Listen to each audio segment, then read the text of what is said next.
¿Debe quien no es un experto en cuestiones económicas y sociales opinar sobre el socialismo? Por una serie de razones creo que sí. Permítasenos primero considerar la cuestión desde el punto de vista del conocimiento científico. Puede parecer que no haya diferencias metodológicas esenciales entre la astronomía y la economía. Los científicos en ambos campos procuran descubrir leyes de aceptabilidad general para un grupo circunscrito de fenómenos para hacer la interconexión de estos fenómenos tan claramente comprensible como sea posible. Pero en realidad estas diferencias metodológicas existen. El descubrimiento de leyes generales en el campo de la economía es difícil porque la observación de fenómenos económicos es afectada a menudo por muchos factores que son difícilmente evaluables por separado. Además, la experiencia que se ha acumulado desde el principio del llamado período civilizado de la historia humana, como es bien sabido, ha sido influida y limitada en gran parte por causas que no son de ninguna manera exclusivamente económicas en su origen. Por ejemplo, la mayoría de los grandes estados de la historia debieron su existencia a la conquista. Los pueblos conquistadores se establecieron, legal y económicamente, como la clase privilegiada del país conquistado. Se aseguraron para sí mismos el monopolio de la propiedad de la tierra y designaron un sacerdocio de entre sus propias filas. Los sacerdotes, con el control de la educación, hicieron de la división de la sociedad en clases una institución permanente y crearon un sistema de valores por el cual la gente estaba a partir de entonces, en gran medida de forma inconsciente, dirigida en su comportamiento social. Pero la tradición histórica es, como se dice, de ayer. En ninguna parte hemos superado realmente lo que Thorstein Veblen llamó la fase depredadora del desarrollo humano. Los hechos económicos observables pertenecen a esa fase e incluso las leyes que podemos derivar de ellos no son aplicables a otras fases. Puesto que el verdadero propósito del socialismo es precisamente superar y avanzar más allá de la fase depredadora del desarrollo humano, la ciencia económica en su estado actual puede arrojar poca luz sobre la sociedad socialista del futuro. En segundo lugar, el socialismo está guiado hacia un fin ético-social. La ciencia, sin embargo, no puede establecer fines incluso menos, inculcarlos en los seres humanos. La ciencia puede proveer los medios con los que lograr ciertos fines. Pero los fines por sí mismos son concebidos por personas con altos ideales éticos y si estos fines no son endebles, sino vitales y vigorosos, son adoptados y llevados adelante por muchos seres humanos quienes, de forma semi-inconsciente, determinan la evolución lenta de la sociedad. Por estas razones, no debemos sobreestimar la ciencia y los métodos científicos cuando se trata de problemas humanos. Y no debemos asumir que los expertos son los únicos que tienen derecho a expresarse en las cuestiones que afectan a la organización de la sociedad. Muchas voces han afirmado desde hace tiempo que la sociedad humana está pasando por una crisis, que su estabilidad ha sido gravemente dañada. Es característico de tal situación que los individuos se sienten indiferentes o incluso hostiles hacia el grupo, pequeño o grande, al que pertenecen. Como ilustración, déjenme recordar aquí una experiencia personal. Discutí recientemente con un hombre inteligente y bien dispuesto la amenaza de otra guerra, que en mi opinión pondría en peligro seriamente la existencia de la humanidad, y subrayé que solamente una organización supranacional ofrecería protección frente a ese peligro.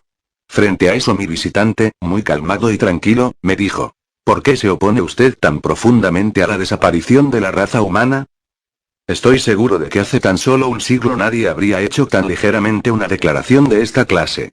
Es la declaración de un hombre que se ha esforzado inútilmente en lograr un equilibrio interior y que tiene más o menos perdida la esperanza de conseguirlo. Es la expresión de la soledad dolorosa y del aislamiento que mucha gente está sufriendo en la actualidad. ¿Cuál es la causa? ¿Hay una salida? Es fácil plantear estas preguntas, pero difícil contestarlas con seguridad. Debo intentarlo, sin embargo, lo mejor que pueda, aunque soy muy consciente del hecho de que nuestros sentimientos y esfuerzos son a menudo contradictorios y obscuros y que no pueden expresarse en fórmulas fáciles y simples. El hombre es, a la vez, un ser solitario y un ser social. Como ser solitario, procura proteger su propia existencia y la de los que estén más cercanos a él, para satisfacer sus deseos personales, y para desarrollar sus capacidades naturales. Como ser social, intenta ganar el reconocimiento y el afecto de sus compañeros humanos, para compartir sus placeres, para confortarlos en sus dolores, y para mejorar sus condiciones de vida. Solamente la existencia de estos diferentes y frecuentemente contradictorios objetivos por el carácter especial del hombre, y su combinación específica determina el grado con el cual un individuo puede alcanzar un equilibrio interno y puede contribuir al bienestar de la sociedad. Es muy posible que la fuerza relativa de estas dos pulsiones esté, en lo fundamental, fijada hereditariamente. Pero la personalidad que finalmente emerge está determinada en gran parte por el ambiente en el cual un hombre se encuentra durante su desarrollo, por la estructura de la sociedad en la que crece, por la tradición de esa sociedad, y por su valoración de los tipos particulares de comportamiento. El concepto abstracto sociedad significa para el ser humano individual la suma total de sus relaciones directas e indirectas con sus contemporáneos y con todas las personas de generaciones anteriores. El individuo puede pensar, sentirse, esforzarse, y trabajar por sí mismo. Pero él depende tanto de la sociedad en su existencia física, intelectual, y emocional que es imposible concebirlo, o entenderlo, fuera del marco de la sociedad. Es la sociedad la que provee al hombre de alimento, hogar, herramientas de trabajo, lenguaje, formas de pensamiento, y la mayoría del contenido de su pensamiento. Su vida es posible por el trabajo y las realizaciones de los muchos millones en el pasado y en el presente que se ocultan detrás de la pequeña palabra sociedad. Es evidente, por lo tanto, que la dependencia del individuo de la sociedad es un hecho que no puede ser suprimido exactamente como en el caso de las hormigas y de las abejas. Sin embargo, mientras que la vida de las hormigas y de las abejas está fijada con rigidez en el más pequeño detalle, los instintos hereditarios, el patrón social y las correlaciones de los seres humanos son muy susceptibles de cambio. La memoria, la capacidad de hacer combinaciones, el regalo de la comunicación oral han hecho posible progresos entre los seres humanos que son dictados por necesidades biológicas. Tales progresos se manifiestan en tradiciones, instituciones, y organizaciones. En la literatura. En las realizaciones científicas e ingenieriles. En las obras de arte. Esto explica que, en cierto sentido, el hombre puede influir en su vida y que puede jugar un papel en este proceso el pensamiento consciente y los deseos. El hombre adquiere en el nacimiento, de forma hereditaria, una constitución biológica que debemos considerar fija e inalterable, incluyendo los impulsos naturales que son característicos de la especie humana. Además, durante su vida, adquiere una constitución cultural que adopta de la sociedad con la comunicación y a través de muchas otras clases de influencia. Es esta constitución cultural la que, con el paso del tiempo, puede cambiar y la que determina en un grado muy importante la relación entre el individuo y la sociedad como la antropología moderna nos ha enseñado, con la investigación comparativa de las llamadas culturas primitivas, que el comportamiento social de seres humanos puede diferenciar grandemente, dependiendo de patrones culturales que prevalecen y de los tipos de organización que predominan en la sociedad. Es en esto en lo que los que se están esforzando en mejorar la suerte del hombre pueden basar sus esperanzas. Los seres humanos no están condenados, por su constitución biológica, a aniquilarse o a estar a la merced de un destino cruel, infligido por ellos mismos. Si nos preguntamos cómo la estructura de la sociedad y de la actitud cultural del hombre deben ser cambiadas para hacer la vida humana tan satisfactoria como sea posible, debemos ser constantemente conscientes del hecho de que hay ciertas condiciones que no podemos modificar. Como mencioné antes, la naturaleza biológica del hombre es, para todos los efectos prácticos, inmodificable. Además, los progresos tecnológicos y demográficos de los últimos siglos han creado condiciones que están aquí para quedarse. En poblaciones relativamente densas asentadas con bienes que son imprescindibles para su existencia continuada, una división del trabajo extrema y un aparato altamente productivo son absolutamente necesarios. Los tiempos que, mirando hacia atrás, parecen tan idílicos en los que individuos o grupos relativamente pequeños podían ser totalmente autosuficientes se han ido para siempre. Es solo una leve exageración decir que la humanidad ahora constituye incluso una comunidad planetaria de producción y consumo.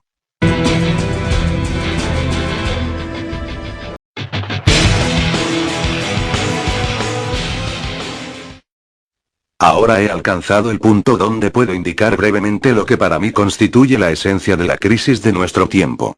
Se refiere a la relación del individuo con la sociedad. El individuo es más consciente que nunca de su dependencia de sociedad. Pero él no ve la dependencia como un hecho positivo, como un lazo orgánico, como una fuerza protectora, sino como algo que amenaza sus derechos naturales, o incluso su existencia económica. Por otra parte, su posición en la sociedad es tal que sus pulsiones egoístas se están acentuando constantemente, mientras que sus pulsiones sociales, que son por naturaleza más débiles, se deterioran progresivamente. Todos los seres humanos, cualquiera que sea su posición en la sociedad, están sufriendo este proceso de deterioro. Los presos a sabiendas de su propio egoísmo, se sienten inseguros, solos, y privados del disfrute ingenuo, simple y sencillo de la vida. El hombre solo puede encontrar sentido a su vida, corta y arriesgada como es, dedicándose a la sociedad. La anarquía económica de la sociedad capitalista tal como existe hoy es, en mi opinión, la verdadera fuente del mal. Vemos ante nosotros a una comunidad enorme de productores que se están esforzando incesantemente privándose de los frutos de su trabajo colectivo no por la fuerza, sino en general en conformidad fiel con reglas legalmente establecidas. A este respecto, es importante señalar que los medios de producción, es decir, la capacidad productiva entera que es necesaria para producir bienes de consumo tanto como capital adicional puede legalmente ser, y en su mayor parte es, propiedad privada de particulares. En aras de la simplicidad, en la discusión que sigue llamaré trabajadores a todos los que no compartan la propiedad de los medios de producción, aunque esto no corresponda al uso habitual del término. Los propietarios de los medios de producción están en posición de comprar la fuerza de trabajo del trabajador. Usando los medios de producción, el trabajador produce nuevos bienes que se convierten en propiedad del capitalista. El punto esencial en este proceso es la relación entre lo que produce el trabajador y lo que le es pagado, ambos medidos en valor real. En cuanto que el contrato de trabajo es libre, lo que el trabajador recibe está determinado no por el valor real de los bienes que produce, sino por sus necesidades mínimas y por la demanda de los capitalistas de fuerza de trabajo en relación con el número de trabajadores compitiendo por trabajar. Es importante entender que incluso en teoría el salario del trabajador no está determinado por el valor de su producto. El capital privado tiende a concentrarse en pocas manos, en parte debido a la competencia entre los capitalistas, y en parte porque el desarrollo tecnológico y el aumento de la división del trabajo animan la formación de unidades de producción más grandes a expensas de las más pequeñas. El resultado de este proceso es una oligarquía del capital privado cuyo enorme poder no se puede controlar con eficacia incluso en una sociedad organizada políticamente de forma democrática. Esto es así porque los miembros de los cuerpos legislativos son seleccionados por los partidos políticos, financiados en gran parte o influidos de otra manera por los capitalistas privados quienes, para todos los propósitos prácticos, separan al electorado de la legislatura. La consecuencia es que los representantes del pueblo de hecho no protegen suficientemente los intereses de los grupos no privilegiados de la población.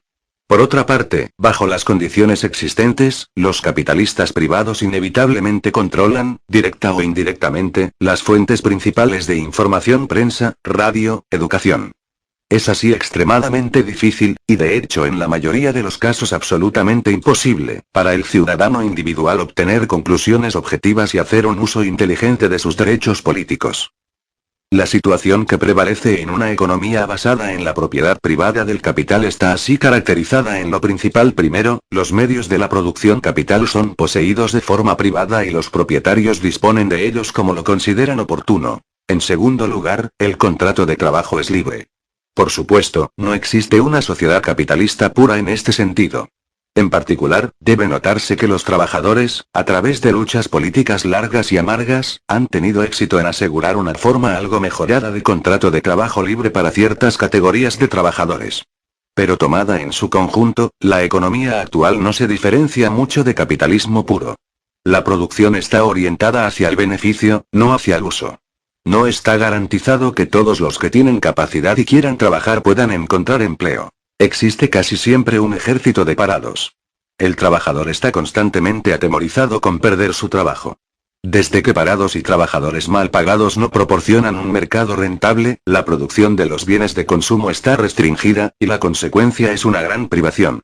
El progreso tecnológico produce con frecuencia más desempleo en vez de facilitar la carga del trabajo para todos. La motivación del beneficio, conjuntamente con la competencia entre capitalistas, es responsable de una inestabilidad en la acumulación y en la utilización del capital que conduce a depresiones cada vez más severas. La competencia ilimitada conduce a un desperdicio enorme de trabajo, y a esa amputación de la conciencia social de los individuos que mencioné antes. Considero esta mutilación de los individuos el peor mal del capitalismo. Nuestro sistema educativo entero sufre de este mal. Se inculca una actitud competitiva exagerada al estudiante, que es entrenado para adorar el éxito codicioso como preparación para su carrera futura. Estoy convencido de que hay solamente un camino para eliminar estos graves males: el establecimiento de una economía socialista, acompañado por un sistema educativo orientado hacia metas sociales. En una economía así, los medios de producción son poseídos por la sociedad y utilizados de una forma planificada. Una economía planificada que ajuste la producción a las necesidades de la comunidad, distribuiría el trabajo a realizar entre todos los capacitados para trabajar y garantizaría un sustento a cada hombre, mujer y niño. La educación del individuo, además de promover sus propias capacidades naturales, procuraría desarrollar en él un sentido de la responsabilidad para sus compañeros hombres en lugar de la glorificación del poder y del éxito que se da en nuestra sociedad actual. Sin embargo, es necesario recordar que una economía planificada no es todavía socialismo. Una economía planificada puede estar acompañada de la completa esclavitud del individuo. La realización del socialismo requiere solucionar algunos problemas sociopolíticos extremadamente difíciles. ¿Cómo es posible, con una centralización de gran envergadura del poder político y económico, evitar que la burocracia llegue a ser todopoderosa y arrogante? ¿Cómo pueden estar protegidos los derechos del individuo y cómo asegurar un contrapeso democrático al poder de la burocracia?